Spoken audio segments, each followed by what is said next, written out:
تذكر يوما كنت تعانق دمعة الفكر تناجي الله في صبر وترجو رحمة.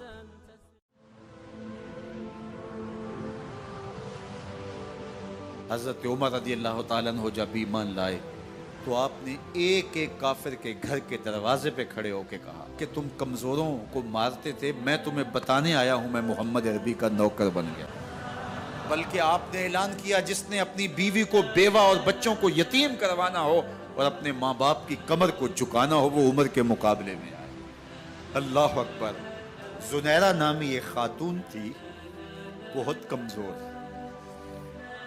راوی کہتا ہے کہ اس کی ہڈیوں میں گودا نہیں تھا، عشق رسول تھا، اور اس کا ظالم آقا اس کو مارتا ہے، اور جب مار مار کے تھک جاتا ہے ادھر سے عمر آ رہے ہیں. یہ اسلام لانے کی پہلے کی کہانی ہے. ادھر سے عمر آ رہے ہیں تو اس نے کہا عمر تم جوان آدمی ہو تو یہ چھوڑتی نہیں ہے اپنے نبی کا نام، ذرا تم آؤ. عمر کوڑا پکڑ لیتے اسے مارتے مارتے تھک جاتے ہیں تو پانی پینے لگتے ہیں. تو کہتے ہیں مجھے تیرے پہ ترس نہیں آیا لیکن میں ذرا پانی پینے لگا ہوں، اور پھر گلے کے اندر ڈال کر کے کوڑا اور اس کی رسی کو پل دیتے ہیں اور اس کی آنکھیں باہر نکل آتی ہیں اور کہتے ہیں بلا اپنے نبی کو جو تیری آنکھوں کی بینائی واپس کرے. اللہ اکبر. تو اس نے آسمان کی طرف منہ کر کے کہا مالک میں کبھی بھی آنکھوں کی بینائی نہ مانگتی لیکن اب تیرے نبی کی عزت کا سوال ہے. آنکھوں کی بینائی واپس ہو جاتی ہے. زنیرہ کو بڑا مارا. آج عمر گلیوں میں آنکھوں میں آنسو ہیں اور عجیب دل بے تاب ہے اور کہتے ہیں آؤ بھئی میں حضور کا غلام بن گیا ہوں، تمہیں بتانے آیا ہوں. زنیرہ نے موڑ کاٹا تو آگے عمر یہ آواز دے رہے تھے. زنیرہ ایک کونے پہ کھڑے ہو کے رو کے کہتی ہے عمر تم تو بڑے اس دن جوش و غضب میں تھے اور تم مارتے ہوئے تھکتے نہیں تھے.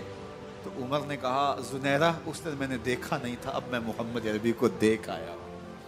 جنہ ویکھیا نہیں ہو کرن گلاں، جنہ ویکھیا نہیں ہو کرن گلاں، جنہ ویکھیا ہو تے بول دے، جڑے محرم راز حقیقت دے اور راز حقیقت کھول دے.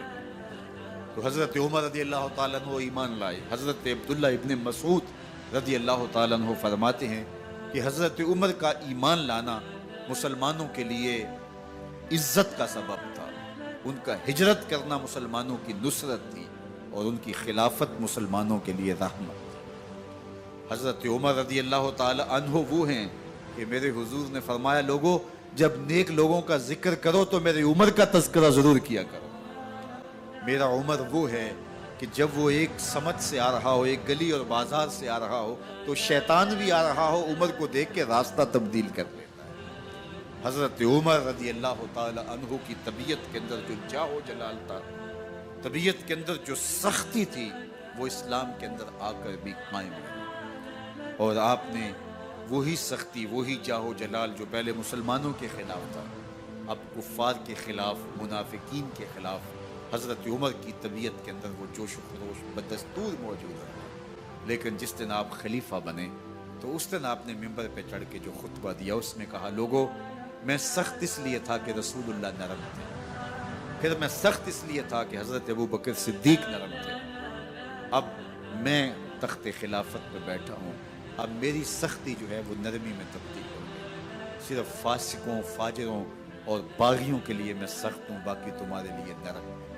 سب سے کم جو تنخواہ بیت المال سے اگر کسی وجود نے لی ہے تو وہ حضرت عمر رضی اللہ تعالیٰ عنہ نے صرف 2 جوڑے لیتے تھے سال میں. اور راوی کہتا ہے کہ میں نے دیکھا ہے کہ اس میں بھی 17 پیوند لگے ہوتے تھے. حضرت عمر رضی اللہ تعالیٰ عنہ کا طرز زندگی، آپ کا انداز معاشرت اور آپ کا انداز خلافت، ہر لمحہ آپ کی زندگی کا اٹھا کے دیکھیے کتنی مرتبہ قرآن حضرت عمر کی رائے کے مطابق نازل. اللہ تعالیٰ جل شانہ نے ان کو صاحب الہام بنایا تھا. ہر امت میں کوئی صاحب الہام ہوتا ہے، حضور کی امت کا صاحب الہام حضرت عمر رضی اللہ تعالیٰ، اور آقا کریم نے انہیں اپنا وزیر قرار دیا. فرمایا میرے 2 وزیر آسمانوں میں ہیں، 2 وزیر زمینوں میں ہیں. آسمانوں کے وزیر جبرائیل اور میکائیل ہیں اور زمین کے وزیر ابو بکر اور عمر ہیں. رضی اللہ تعالی عنہما۔ ایک دن حضرت عمر بیٹھ کے رو رہے تھے، تو کسی نے کہا حضرت رو کیوں رہے ہیں؟ فرمایا کہ میں اس لیے رو رہا ہوں کہ فلاں پل سے بکریاں گزری ہیں، تو پل کے اندر شکستگی تھی، ٹوٹا ہوا تھا پل درمیان میں، اس میں ایک بکری کی ٹانگ ٹوٹ گئی ہے، تو میں ڈرتا ہوں کہ میرا رب یہ نہ پوچھے کہ عمر تو نے پل صحیح تعمیر نہیں کروائے تھے کہ ایک بکری کی ٹانگ کیوں ٹوٹی ہے۔ یہ ہیں حضرت عمر رضی اللہ تعالی عنہ۔ اللہ اکبر۔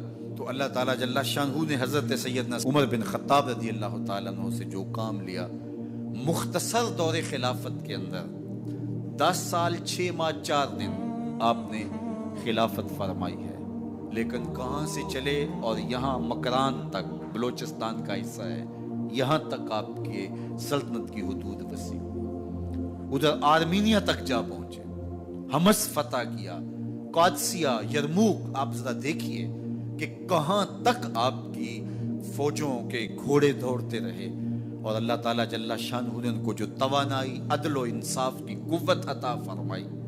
اللہ اکبر۔ جب زمین پہ عدل کیا ہو تو زمین بھی حکم مانتی ہے، اور حضرت عمر وہ تھے جن کا حکم ہوائیں بھی مانتی تھی، زمین بھی مانتی تھی، جن کا حکم جو ہے وہ آگ بھی تسلیم کرتی تھی اور دریا بھی ان کا حکم مانا کرتے تھے۔ مصر کے اندر یہ رسمیں بد جاری تھی کہ سال کے بعد ایک دوشیزہ کو زیورات پہنا کے اچھے لباس میں ملبوس کر کے دریا کی بھیڑ چڑھایا جاتا، اس کی قربانی دی جاتی، اس کا خون بہتا تو دریا چلتا۔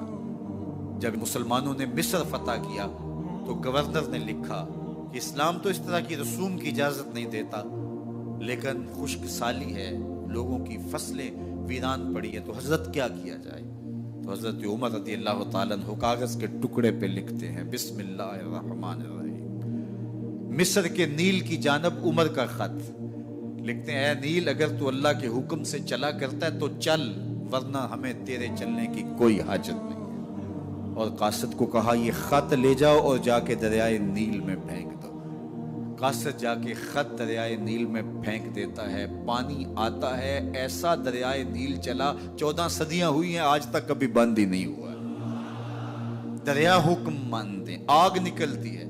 لوگ حضرت عمر رضی اللہ تعالی عنہ کے پاس آئے، حضرت لاوا پھوٹا ہے، آگ نکل رہی ہے اور مدینے کی طرف بڑھ رہی ہے، اب کیا کیا جائے؟ فائر بریگیڈ تو زمانے میں تھی نہیں۔ عمر نے اپنی قمیض اتاری، جس قمیض پہ 17 پیوند لگے ہوئے تھے چمڑے کے، کہا یہ قمیض لے جاؤ، جدھر آگ بڑھ رہی ہے آگے ڈھالنا، آگ پیچھے بھاگ جائے گی۔ زلزلہ آتا ہے تو زمین پہ درہ مارتے ہیں، زمین رک جا، کیا عمر نے تیری چھاتی پہ عدل نہیں کیا ہے؟ تو یہ عمر ہیں رضی اللہ تعالی عنہ کہ جن کے انصاف کی وجہ سے، جن کے عدل کی وجہ سے اللہ تعالیٰ کی رحمات اور اس کی برکات کا نزول ہوتا تھا، اور اللہ تعالیٰ نے مسلمانوں کو وہ آبرومند حکومت دی۔ کائنات کی تاریخ کے اندر ایسی حکومت آپ نے نہیں دیکھی ہوگی جو حضرت عمر نے حکومت کی ہے۔ اللہ اکبر۔ فرمایا فرات کے کنارے پہ ایک کتا بھی پیاسا مر گیا تو اس کا حساب بھی عمر سے ہوگا۔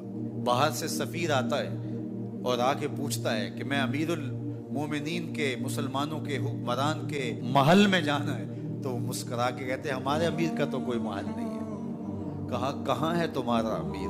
کہا مسجد نبوی میں ہوگا یا بیت المال کی اونٹوں کی دیکھ بھال میں لگا ہوگا۔ وہ جب گئے تو مسجد میں نہیں ہے، اللہ اکبر، وہاں گئے تو وہاں بھی نہیں ہے۔ پھر کیا دیکھتے ہیں کہ عمر رضی اللہ تعالی عنہ جنت البقیع کے پاس ایک درخت کے نیچے اینٹ کا سرانہ رکھ کے سوئے ہوئے، تو اس نے کہا عمر تو نے عدل کیا ہے، تجھے کچی اینٹ پہ بھی نیند آ گئی۔ ہمارے حکمرانوں نے انصاف نہیں کیا اور وہ بند اور محفوظ کمروں کے اندر بھی سکون اور چین کی نیند نہیں سو سکتے۔ حضرت سیدنا عمر رضی اللہ تعالیٰ عنہ نے اس طرح ان امور سلطنت نبھائے۔ آپ دن کو لوگوں کی دیکھ بھالی کرتے، لوگوں کی ضروریات سنتے سمجھتے، اور جب رات پڑتی لوگ سو جاتے، عمر مدینے کی گلیوں میں پہرا دیتے۔ کائنات نے کوئی ایسا بھی حکمران دیکھا ہوگا؟ اللہ اکبر۔ وہ مجاہد جو مختلف محاذات پہ گئے ہوئے ہوتے، ان کے گھروں کی دیکھ بھالی کرتے، ان کی ضروریات کا خیال رکھتے، ان کی آبرو کا پہرا دیتے۔ راتوں کی تنہائیوں کے اندر حضرت عمر اٹھتے اور جا کے گشت کرتے، چکر لگاتے، دیکھتے کوئی آنکھ پر نم نہ ہو، مفلسی کا کسی گھر میں ماتم نہ ہو۔